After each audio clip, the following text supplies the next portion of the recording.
Hello friends, welcome to my channel more education junction. Friends, आज हम आप लोगों को फोर्थ टॉपिक का जो मौखिक और लिखित अभिव्यक्ति आप लोगों को पढ़ा रहे थे, तो मौखिक आपका कंप्लीट हो गया था। ये हम आप लोगों को लिखित अभिव्यक्ति के बारे में बताएंगे कि भाषा सीखने में व्याकरण की भूमिका क्या होती है। ठीक है फ्रेंड्स,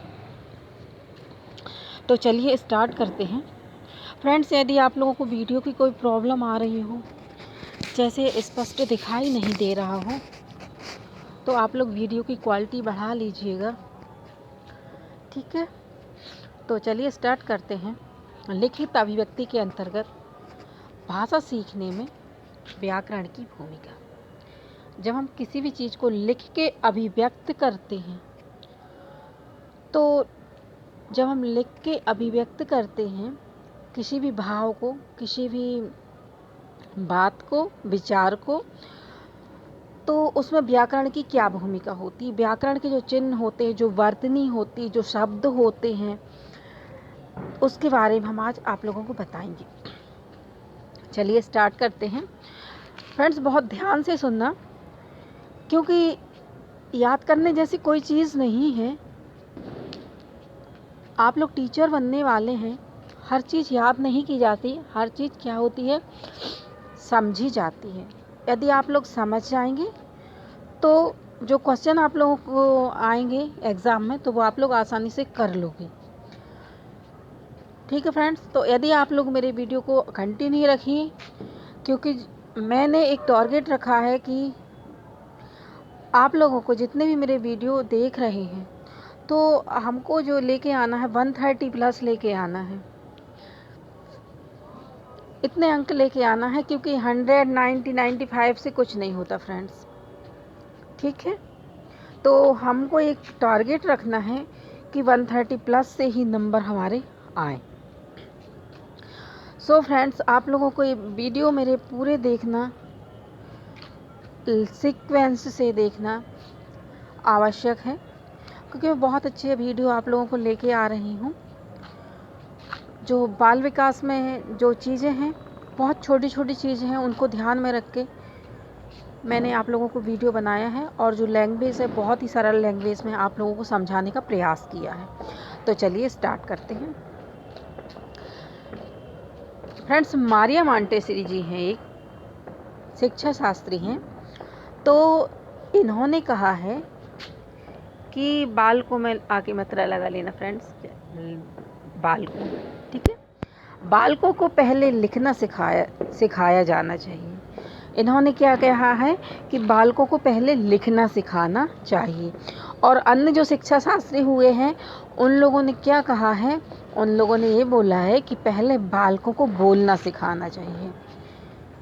ठीक है, बालकों को पहले बोलना सिखाना चाहिए, फिर उसके बाद में लिखना सिखाना चाहिए। लेकिन मारिया मोंटेसरी ने कहा है कि नहीं, पहले बालकों को लिखना सिखाना चाहिए। ठीक है, देन बोलना, पढ़ना।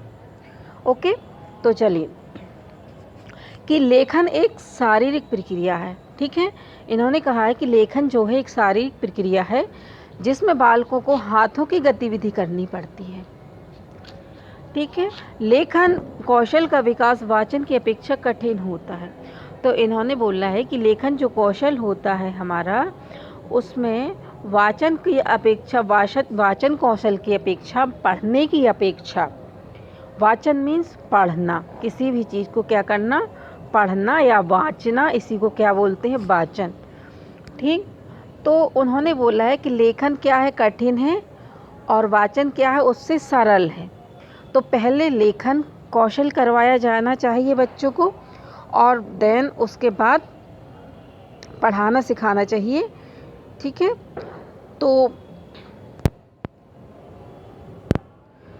क्योंकि क्या होता है कि पढ़ने के लिए केवल अक्षर की पहचान ही पर्याप्त होती है।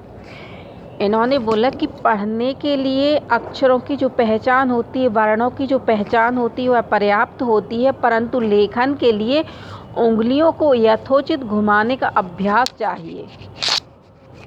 तो आप लोग इतना समझ में आया होगा कि मारिया मांटेसी जी हैं, उन्होंने क्या कहा है कि बालकों को पहले लिखना सिखाना चाहिए, देन उसके बाद में पढ़ना सिखाना चाहिए। और जो लेखन क्या है, एक शारीरिक प्रक्रिया है, ठीक, जिसमें बालकों को हाथों की गतिविधियां करनी पड़ती हैं। लेखन कौशल के विकास की अपेक्षा कठिन है। तो जो लेखन कौशल का जो विकास है वो वाचन की अपेक्षा कठिन है, ठीक है। तो पढ़ने के लिए केवल अक्षर की पहचान ही पर्याप्त होती है। उन्होंने कहा पहचान जाए बालक वो पर्याप्त होती, लेकिन लिखना क्या होता है, कठिन होता है, ठीक। चलिए, आप लोगों को कितना समझ में आ गया होगा। चलिए नेक्स्ट पर चलते हैं।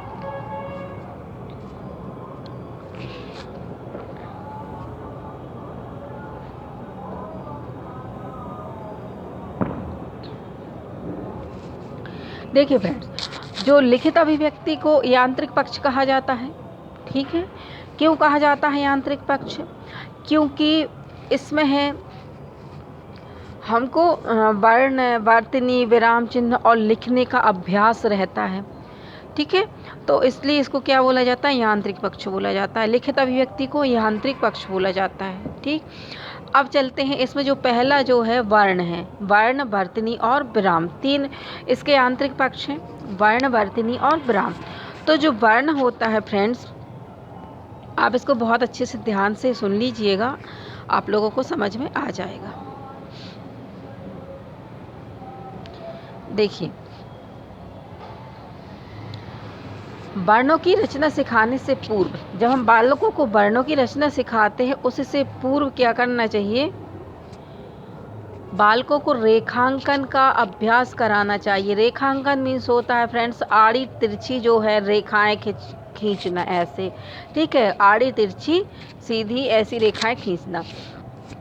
तो इनका अभ्यास कराकर उनसे बनने वाले अक्षरों का ज्ञान कराना चाहिए। जो आड़े टेढ़ी रेखाएं खींचते हैं, उनसे बनने वाले जो अक्षर हैं, जो वर्ण हैं, उनका ज्ञान कराना चाहिए। फिर इसके पश्चात जैसे व्रत है या अर्धव्रत है, ठीक, घुंडी है, इनका अभ्यास कराना चाहिए। और इसके पश्चात क्या कराना चाहिए, जो रेखा और व्रत से बनने वाले दोनों, रेखा से पहले हमने रेखा खिंचवाई और उनसे अक्षर बताए, वर्ण बताए, और उसके बाद में हमने व्रत, अर्धव्रत और घुंडी बनाना सिखाया, और फिर उनसे संबंधित वर्ण सिखाया, और जो रेखा और व्रत से बनने वाले अक्षर आसानी से बच्चे सीख जाएंगे इसके बाद में, ठीक। और इसके पॉइंट देख लीजिए कि लेखन कौशल सिखाने के लिए वर्णमाला का क्रम ध्यान रखना आवश्यक नहीं है। आप लोगों को आ जाता है कि इसमें से कौन सा सही है, ठीक। तो लेखन कौशल सिखाने के लिए इनमें से कौन सा सही है, इनमें से कौन सा गलत है, ठीक। तो आप लोग बता सकते हैं कि वर्णमाला के जो क्रम का जो ध्यान आवश्यक नहीं है, ध्यान रखना आवश्यक नहीं है, ठीक है। इतना आप याद रखना, क्रम ध्यान रखना आवश्यक नहीं है। हम किसी भी क्रम में वर्णमाला उनको सिखा सकते हैं, बशर्ते कि जैसे छोटी चीज़ें हैं, स्टार्टिंग में हम उसको छोटी छोटी चीज़ें, सरल सरल चीज़ें सिखाते हैं बालों को। जैसे हमने आपको पहले बताया कि लाइन खींचेंगे, आड़ी टेढ़ी रेखाएं खींचेंगे, फिर इनसे बनने वाले वर्ण बताएंगे, ठीक है। फिर हम व्रत बनाएंगे, अर्धव्रत बनाएंगे, घुंडी बनाएंगे, ये सिखाएंगे बालकों को, ठीक। फिर उसके बाद में रेखा और अर्धव्रत है, घुंडी है, इन सब से मिलकर जो वर्ण बनते हैं उनके बारे में बताएंगे। और इसका क्रम जो है वो ध्यान देने की आवश्यकता नहीं है। हम किसी भी क्रम में बालकों को सिखा सकते हैं जिससे बालक आसानी से समझ सके। चलिए, समस्त वर्णमाला को इस क्रम से पढ़ाया जाए कि बालक सरलता से अक्षर को सीख सकें, ठीक। तो इस क्रम से हम बच्चों को पढ़ाएं कि सभी बच्चे सरलता से अक्षरों को सीख सकें, ठीक है। जैसे हम स्टार्टिंग में हमने बालकों को बनाना सिखाया, ये अब ये बनाना सिखाया, फिर बोला बेटा इसको धीरे से ऐसा बनाते, इसको कहते ऊ, फिर इसमें बड़ा की मात्रा ऐसे खींच दी तो ये बड़ा ऊ हो गया। फिर चलो हम इसको हटा देते हैं, इसको सीधी लाइन खींचते हैं और इसके ऊपर से एक लाइन ये खींचते हैं तो ये आ हो गया। तो इसी क्रम में जो बच्चे आसानी से सीखते चले जाएं, वो चीज़ें हमको उन्हें सिखाना है, सरल से कठिन की ओर ले जाना है। ठीक है फ्रेंड्स, चलिए तो नेक्स्ट में देखते हैं कि अक्षर लेखन में उसकी सुडौलता पर ध्यान देना चाहिए। मतलब उसकी सुडौलता, वर्ण जो है ना, उसकी सुडौलता पर ध्यान देना चाहिए। सुडौलता मतलब जैसा वर्ण बनता है वैसा ही बनाना पर ध्यान देना चाहिए, वैसे ही बच्चों से बनवाना चाहिए और उसे वैसे ही बच्चों को सिखाना चाहिए। ठीक, चलिए नेक्स्ट पर आते हैं। पहले मात्रा रहित वर्ण सिखाए जाएं और उसके पश्चात मात्रा वाले वर्ण सिखाना चाहिए, याद रहेगा। नेक्स्ट पर आते हैं। सरल वर्ण के साथ, हमने सरल वर्ण बताया आप बच्चों को, उसके साथ संयुक्ताक्षर वाले वर्ण सिखाने चाहिए। तो संयुक्ताक्षर के वाले वर्ण कब सिखाने चाहिए? लास्ट में। पहले सरल वर्ण सिखाओ और उसके बाद में संयुक्ताक्षर वाले वर्ण सिखाने चाहिए। चलिए फ्रेंड्स, आप लोगों को इतना याद हो गया होगा, समझ में आ गया होगा, और आप एक दो बार वीडियो सुन लेंगे तो बिल्कुल क्लियर हो जाएगा, फिर आप लोग नहीं भूलेंगे। चलिए हम नेक्स्ट पर आते हैं। अब आते हैं हम, वर्ण पढ़ लिया, अब चलिए अब हम आएंगे वर्तनी। ठीक है फ्रेंड्स, अब हम किस पर आएंगे? वर्तनी पर। फ्रेंड्स, विभक्ति चिन्ह संज्ञा से अलग लिखे जाते हैं और सर्वनाम के साथ में लिखे जाते हैं। जो वर्तनी चिन्ह होते हैं वो वर्तनी कहलाते, जैसे हमने आपको बताया विभक्ति चिन्ह जो वर्तनी में जो है होते हैं फ्रेंड्स, वो होते हैं सबसे पहले विभक्ति चिन्ह। तो पहला जो है विभक्ति चिन्ह। विभक्ति चिन्ह आप लोगों ने पढ़ा होगा, कर्ता ने कर्म को कर्ण चिन्ह से जान, संप्रदान को के लिए अपादान से मान, ये कहलाते हैं विभक्ति चिन्ह। तो वर्तनी में चिन्हों को लिखना, ध्यान रखना जरूरी है। ठीक, किस तरीके से इसका उपयोग किया जाए, इन सब चीज़ों का ध्यान रखना जरूरी है। तो विभक्ति चिन्ह में जो संज्ञा से अलग लिखे जाते हैं और सर्वनाम के साथ लिखे जाते हैं। तो फ्रेंड्स, संज्ञा आप लोगों को पता होगा कि किसी व्यक्ति, वस्तु, स्थान आदि के नाम को क्या बोलते हैं? संज्ञा बोलते हैं। हम लोग बचपन से पढ़ते आ रहे हैं। ठीक है, और सर्वनाम क्या बोलते हैं? मतलब सभी का नाम, सभी यूज़ करते हैं ये सर्वनाम। जब हम नाम के बदले में कोई शब्द लिखते हैं तो वो कहलाता है सर्वनाम। जैसे हमने राम बोला, अब हम बार बार राम रिपीट करेंगे, इससे अच्छा हम बोलेंगे उसने या उसको।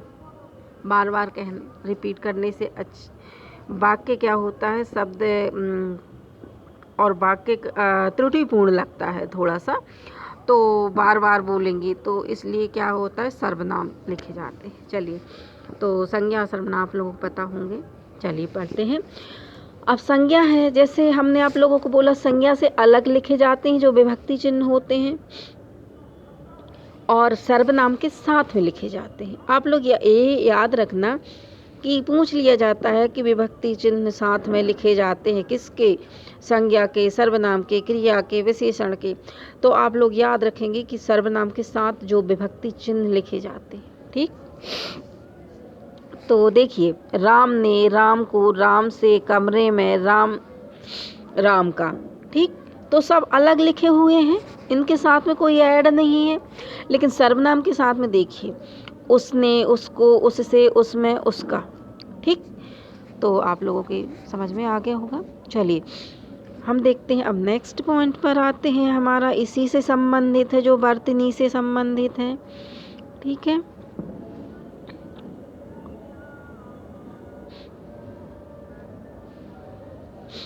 नेक्स्ट पॉइंट पर आते हैं हम। नेक्स्ट पॉइंट हमारा है, सेकंड पॉइंट है समास। देखिए फ्रेंड, समास जो होता है, इसमें द्वंद्व समास हम जब पढ़ाएंगे तब आपको उसके बारे में बताएंगे। लेकिन समास में जो द्वंद्व समास होता है ना फ्रेंड्स, इसमें पदों के बीच योजक चिन्ह का प्रयोग होता है।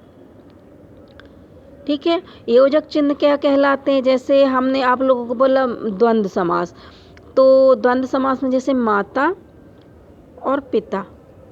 ठीक, इसमें और का लोप होता है, लेकिन हम और नहीं लिखते हैं, क्या लगाते हैं कि ये कहलाता है, जैसे एक लाइन जो रहती है इसके बीच में, तो ये कहलाता है योजक चिन्ह।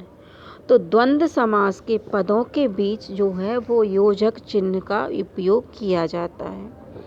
ठीक है, चलिए ये हमको बच्चों को बताना है कि ये योजक चिन्ह कहलाते हैं और ये कहाँ लगते हैं, द्वंद्व समास के बीच में, जब हम किसी और का लोप होता है और इसमें। चलिए नेक्स्ट पर आते हैं। नेक्स्ट हमारा है तत्सम। तत्सम क्या कहलाता है फ्रेंड्स, पहले आप तत्सम के बारे में जान लीजिए। ठीक है, कई हो सकता है आप लोगों को पता ना हो या आप लोगों को पता भी हो, लेकिन फिर भी सुन लीजिए। तत्सम जो शब्द होते हैं फ्रेंड्स, वो संस्कृत भाषा से ज्यों के त्यों हिंदी में बोले जाते हैं, उसमें कोई परिवर्तन नहीं होता, ज्यों के त्यों हिंदी में आके बात बोले जाते हैं। ठीक, तो जो और इसका वो अपोजिट क्या होता है, तद्भव। तद्भव में क्या होता है, संस्कृत से आए हुए शब्द रहते हैं लेकिन उनमें कुछ परिवर्तन किए हुआ वो हिंदी में बोले जाते हैं, वो कहलाते तद्भव। ठीक, चलिए तत्सम शब्द संस्कृत के मूल शब्दों को वैसे ही लिखा जाए, परंतु जिन शब्दों में हिंदी में, देखिए आ गया ना कि जिन शब्दों को हिंदी में हलंत का चिन्ह लुप्त हो गया है, मतलब जिन शब्दों का हिंदी में हम लिखते हैं और हलंत का जो शब्द है वो नहीं लिखा जाता, लुप्त हो गया है। ठीक, तो उसे लगाने का हम प्रयास ना करें। जैसे लिखा कैसे जाता है, आप लोग देखना, संस्कृत में लिखा जाएगा महान, ठीक है, या विद्वान, ऐसा लिखा जाएगा। ठीक, लेकिन जब यही शब्द हम हिंदी में बोलेंगे तो ये देखिए इसके जो हलंत है ना, जो नीचे जिसको हलंत बोला जाता है, और ये चिन्ह जब हम हिंदी में बोलते, हिंदी में लिखते हैं तो ये चीज़ें नहीं होती हैं। ठीक है, आप लोग इतना समझ में आ गया होगा कि तत्सम के जो शब्द होते हैं संस्कृत भाषा के मूल शब्दों को वैसे ही लिखा जाए, तत्सम शब्दों में, ठीक है, वैसे ही लिखा जाए जैसे संस्कृत में होते हैं, लेकिन परंतु जिन शब्दों में हिंदी में, यदि हिंदी में लिख रहे हैं, हिंदी में हलंत का चिन्ह लुप्त हो गया है तो उसे लगाने का प्रयास ना किया जाए, मतलब उसको वैसे ही लिखा जाए। ठीक, चलिए लास्ट में आते हैं, फोर्थ पर आते हैं, सॉरी, अनुस्वार व चंद्र बिंदु। फ्रेंड्स, अनुस्वार व चंद्र बिंदु, अनुस्वार क्या कहलाता है, मतलब बिंदी है ना, अनुस्वार के स्थान पर अनुस्वार व चंद्र के स्थान पर चंद्र बिंदु के स्थान पर चंद्र बिंदु का ही प्रयोग किया जाए। मतलब जहाँ हम अनुस्वार लगाते हैं तो उसे अनुस्वार का ही प्रयोग करेंगे, और जहाँ चंद्र बिंदु के स्थान पर चंद्र बिंदु का प्रयोग करेंगे। ठीक है, ऐसा क्योंकि यदि हम इनका बदल देंगे, चंद्र बिंदु के स्थान पर सिर्फ बिंदी का प्रयोग करेंगे तो अर्थ बदल जाएगा। ठीक, जैसे हंस, हंस क्या होगा, एक पक्षी। ठीक, और हंस क्या होगा, एक क्रिया होगी।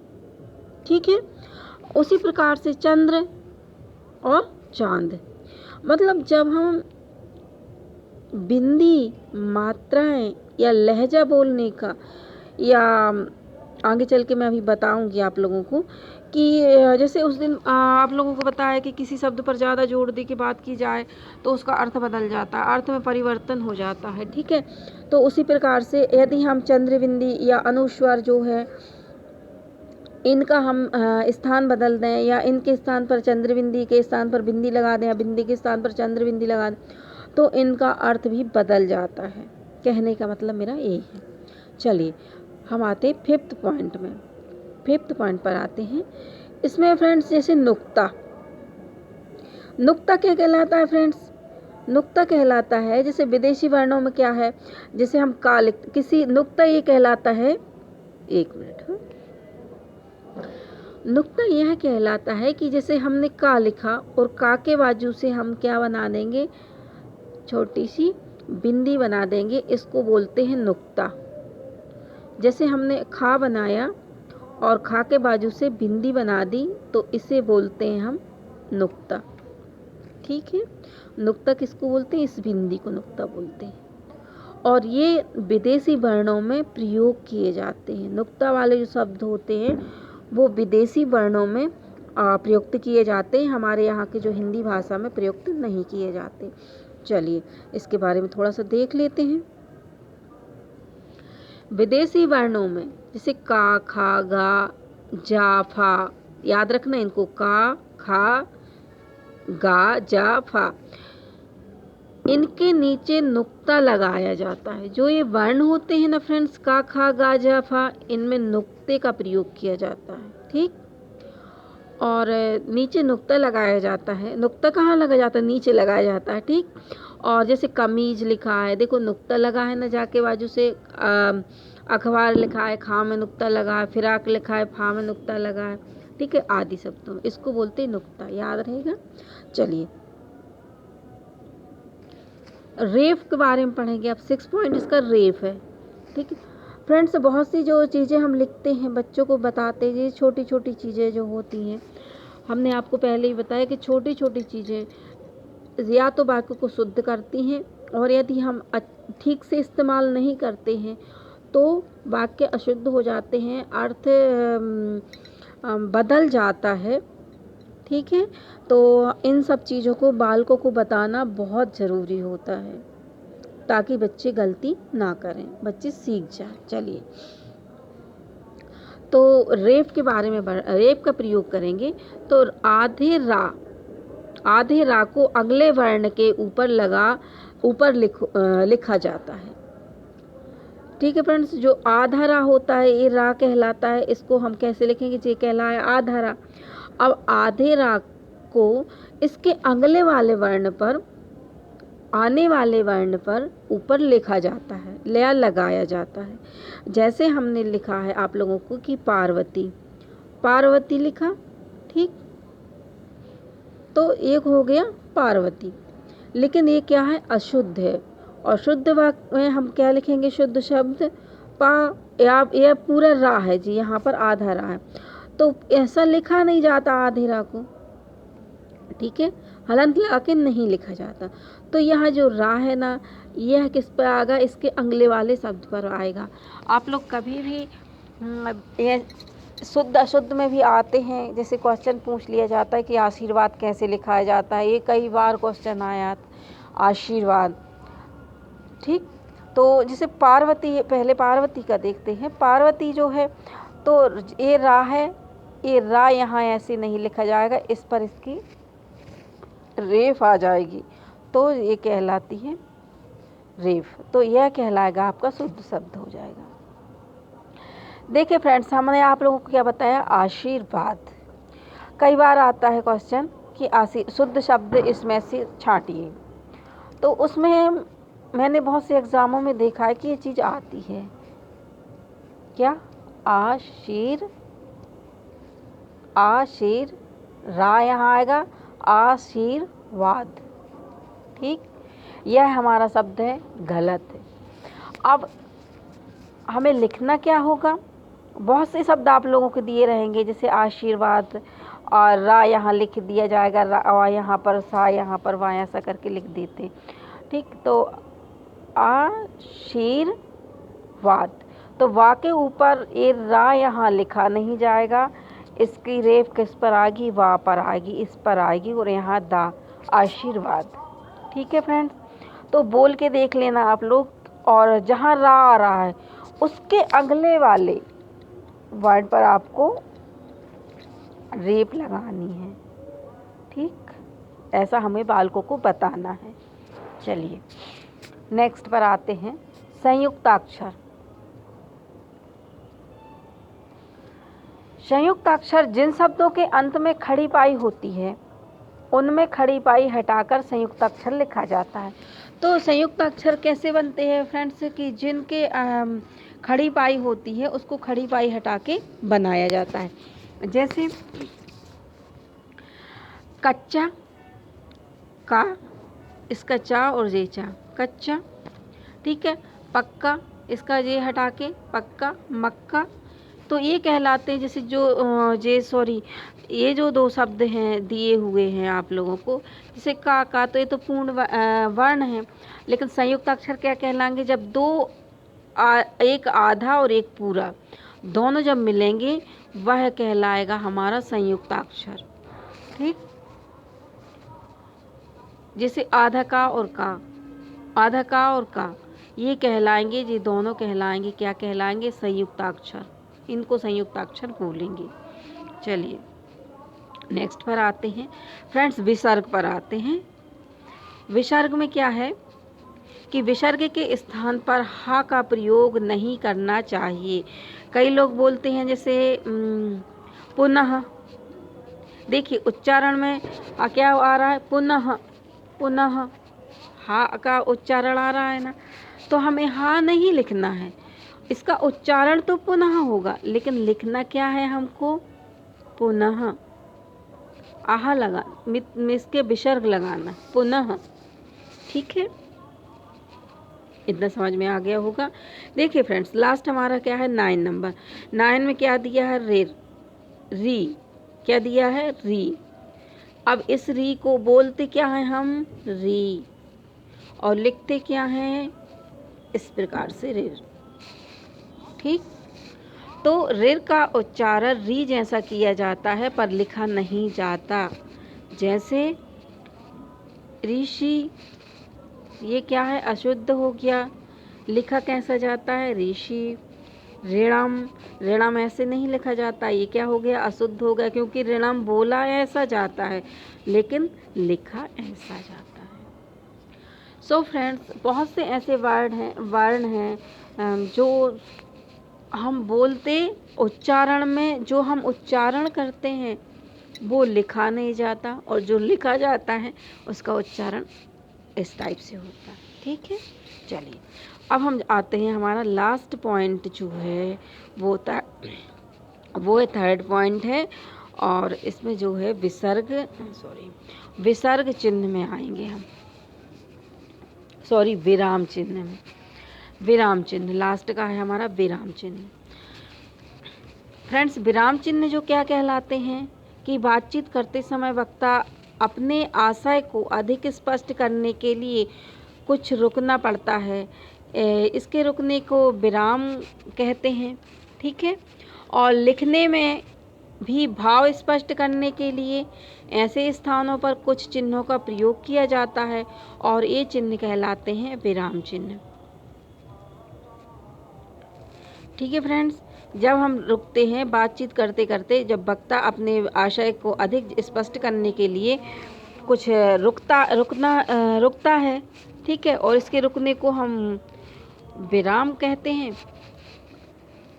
और लिखने में भी भाव स्पष्ट करने के लिए जब हम लिखते हैं तो हमारे जो भाव हैं, देखिए हम बात करते हैं तो बात करने में हमारा जो उतार चढ़ाव, जो मौखिक रूप से हम बात करते हैं, हमारे बात में उतार चढ़ाव, किसी भी बात को हमें जोर से कहना है, किसको हम धीरे से कहना, किसमें हमें बल लगाना है, ठीक है, इस टाइप से, तो वो तो हमारा मौखिक हो गया। सामने वाले व्यक्ति को हमको समझाना है या बताना है, वो मौखिक हो गया। लेकिन लिखने में क्या है, हम वहाँ उपलब्ध तो होंगे नहीं। मान लो हमने कोई चीज़ लिखी, कोई एप्लीकेशन लिखा है, कुछ ऐसा कुछ लिखा, किसी को चिट्ठी लिखी। अब वैसे चिट्ठी का ज़माना नहीं है, अब सब व्हाट्सएप है, फेसबुक है, ये है वो है, उससे अपने, ठीक है, लेकिन फिर भी जब हम किसी से अपनी बात लिखित रूप में कहते हैं तो कुछ चिन्हों का इस्तेमाल करते हैं, ठीक है, जिससे उन चिन्हों का जब हम इस्तेमाल करते हैं, उन चिन्हों का जब हम उपयोग करते हैं तो वह उस वाक्य का अर्थ बताते हैं, उसका भाव बताते हैं, ठीक है, इसलिए हम इन चिन्हों का यूज़ करते हैं। चलिए तो देखते हैं हम। तो सबसे पहले हम देखते हैं पूर्ण विराम। पूर्ण विराम का मतलब होता है कि वाक्य के अंत में प्रयुक्त होता है। मतलब हम कोई बात किसी से बोल रहे हैं या किसी से कोई बात हम लिख रहे हैं, जब हम कोई बात या कोई वाक्य, कोई विचार हम लिख रहे हैं और वह पूरा हो गया है तो हम लास्ट में क्या कर देंगे? पूर्ण विराम लगा देंगे कि हमारी बात अब ख़त्म हो चुकी है। ठीक, तो एक कहलाया पूर्ण विराम। अब देखिए हम आते हैं किस पर, सेकंड पर, अल्प विराम में। अल्प विराम का मतलब होता है कि थोड़ी देर रुकने के लिए, हम थोड़ा से रुकने के लिए हम क्या करते हैं, अल्प विराम लगाते हैं। मतलब हमारी बात क्या हुई है, अभी आधी हुई है, ठीक, तो हम क्या करेंगे, थोड़ा सा रुकेंगे, यह कहलाए हमारा अल्प विराम। ठीक, अब हम आते हैं अर्ध विराम पर। अर्ध विराम क्या कहलाते हैं, देखिए फ्रेंड्स, आप इन लोगों की क्या कीजिए, जैसे पूर्ण विराम आपको पता होगा, अर्ध विराम कैसे बनाया जाता है, मैंने उसका चिन्ह भी आपको बताया कि हाँ इसको ऐसा बनाया जाता है। ठीक, और अर्ध विराम कैसे बनाया जाता है, इसके ऊपर एक बिंदी रख दी जाती है अल्प विराम के ऊपर। तो आप लोगों को इसको इस तरीके से भी याद रखना है, क्योंकि क्वेश्चन आ जाते ये क्या है। ठीक, अल्प विराम है, अर्ध विराम है, उनके चिन्ह बता देंगे कि अर्ध विराम है। तो आप लोगों को पता होगा तो आप लोग लिख दो, आंसर कर दो कि ये अर्ध विराम है। ठीक है, तो इनके बारे में भी आप लोगों को याद रखना पड़ेगा। ठीक है, अल्प विराम में क्या होता है, अल्प विराम से कुछ अधिक व पूर्ण विराम से कुछ कम समय रुकने के लिए लगता है। मतलब हमारी बात है जो आधे से हम ज़्यादा कह चुके हैं, ठीक है, आधे से बात हमने ज़्यादा कह चुकी है और थोड़ी रह गई है, तो वहाँ हम क्या करेंगे, अर्ध विराम का इस्तेमाल करेंगे। ठीक, तो अल्प विराम से कुछ अधिक और पूर्ण विराम से कुछ कम समय रुकने के लिए हम अर्ध विराम का इस्तेमाल करते हैं। चलिए फोर्थ पॉइंट पर आते हैं, प्रश्न सूचक चिन्ह। ये तो आपको पता है कि जब कोई प्रश्न करते हैं या कोई प्रश्न लिखते हैं तो लास्ट में हम प्रश्न सूचक चिन्ह लगाते हैं, ये तो सरल। चलिए अब फिफ्थ में आए हैं भाव सूचक जो होता है, भाव सूचक चिन्ह। मतलब हम अपने भाव प्रकट करते हैं, कोई आश्चर्य वाला कोई भाव प्रकट करेंगे तो उसका जो चिन्ह जो रहेगा इस टाइप से रहेगा। ठीक है, याद रहेगा आपको भाव सूचक। ठीक है, कोई भाव सूचक, आश्चर्यवाचक, विस्मय बोधक, ये शब्द कहलाते हैं। चलिए अब हम आए अवतरण चिन्ह पर। देखिए फ्रेंड्स, अवतरण चिन्ह क्या कहलाता है कि किसी वार्तालाप अथवा उद्धत वाक्य रचना को अवतरण चिन्हों के अंतर्गत रखा जाता है। मतलब कोई हमारी जो वार्तालाप है या कोई हमारी वाक्य जो रचना है, ठीक है, तो हम उसको ऐसे इन्वर्टेड कामा भी बोलते हैं अपन, इसको इन्वर्टेड कामा और ये दोनों, ठीक, इसको इन्वर्टेड कामा बोलते। सॉरी अभी 1 मिनट रुकिए, नहीं तो गलत मिस्टेक में आप लोग कर लेंगे। चलिए इसको हम क्या बोलते हैं, ऐसे दोनों साइड हम लगा देते हैं ना, जैसे हमने लिखा कमल, ठीक, कमल लिखा और कमल को हमने क्या कर दिया, इन्वर्टेड कामा में लिख दिया। तो फ्रेंड्स ये कहलाते हैं उद्धृत चिन्ह। जब हम किसी भी बात को, किसी भी शब्द को, किसी भी वाक्य को इन्वर्टेड कामा में लिखते हैं तो वो कहलाते हैं हमारे अवतरण चिन्ह। याद रहेंगे, अवतरण चिन्ह याद रखना। चलिए लास्ट पर आते हैं फ्रेंड्स हम लाघव चिन्ह। लास्ट में लाघव चिन्ह, लाघव मतलब लघु, छोटा। कोई बड़े रूप को हमें छोटे रूप में लिखना है तो हम लाघव चिन्ह का इस्तेमाल करते हैं। जैसे हमने मध्य प्रदेश अब लिखोगे तो इतना बड़ा है ना मध्य प्रदेश, तो हम मध्य प्रदेश को ऐसे मध्य इतना बड़ा ना लिखेंगे, हम क्या लिख देंगे, ऐसे माँ बना के बिंदी और पा बना के बिंदी, हो गया मध्य प्रदेश। डॉक्टर बहुत बड़ा होता है, ठीक है, लिखने में, तो हम डॉक्टर को कैसे लिख देंगे, छोटा सा लिख देंगे, ये हो गया हमारा डॉक्टर। ठीक है, ऐसा बिंदी बना दी। चलिए ये हो गया लाघव चिन्ह हो गए हमारे। अब देखिए तुल्यता सूचक चिन्ह। तुल्यता सूचक चिन्ह मतलब जब कोई दो चीज़ों में हम तुलना करते हैं, बराबरी करते हैं, वो कहलाते हैं तुल्यता सूचक शब्द। देखिए जैसे हमने बताया कि 2 + 2, तो यह किसके बराबर है, 4 के बराबर है। ठीक है, तो यह 4 के बराबर क्या होगा, 2 + 2 हो जाएगा। ठीक है, या 4 के बराबर क्या हो जाएगा, 3 + 1 भी हो सकता है। ठीक है, तो यह कहलाता है तुल्यता सूचक शब्द। जब हम किसी दो चीज़ों की तुलना करते हैं, बराबरी करते हैं, वो कहलाते हैं तुल्यता सूचक शब्द। तो फ्रेंड्स आप लोगों को ये चीज़ समझ में आई होगी। मैंने आप लोगों को बहुत सरल शब्दों में समझाने की कोशिश की है, और यदि आप लोगों को मेरा पढ़ाना अच्छा लगा तो आप लोग कमेंट्स कीजिएगा, और ख़राब भी लगा है या जो कमियां हैं तब भी आप कमेंट्स कीजिएगा। ठीक है फ्रेंड्स, तो कमेंट्स कीजिएगा। और जो भी मेरे नए भाई बहन हैं उन्होंने मेरे चैनल को यदि सब्सक्राइब नहीं किया है तो सब्सक्राइब कर लीजिएगा, क्योंकि मैं सिर्फ थ्योरी पढ़ा रही हूँ। अभी तो थ्योरी पढ़ाऊँगी आप लोगों को। जितने भी जो हमारे वर्ग 3 MP से रिलेटेड या सब्जेक्ट हैं उनकी मैं पढ़ाऊँगी थ्योरी आप लोगों को, और फिर जनवरी फरवरी में मैं आप लोगों के लिए इनसे संबंधित क्वेश्चन लेके आएंगे और इसका रिवीजन करेंगे मार्च में, क्योंकि आप लोगों के एग्ज़ाम है। इसलिए पहले थ्योरी हमारे कॉन्सेप्ट क्लियर हो जाए। जब कॉन्सेप्ट क्लियर होंगे फ्रेंड्स तो हम क्वेश्चन आंसर खुद ही लगा सकते हैं, लेकिन कॉन्सेप्ट क्लियर नहीं होंगे तो क्वेश्चन आंसर लगाने से कोई मतलब नहीं है।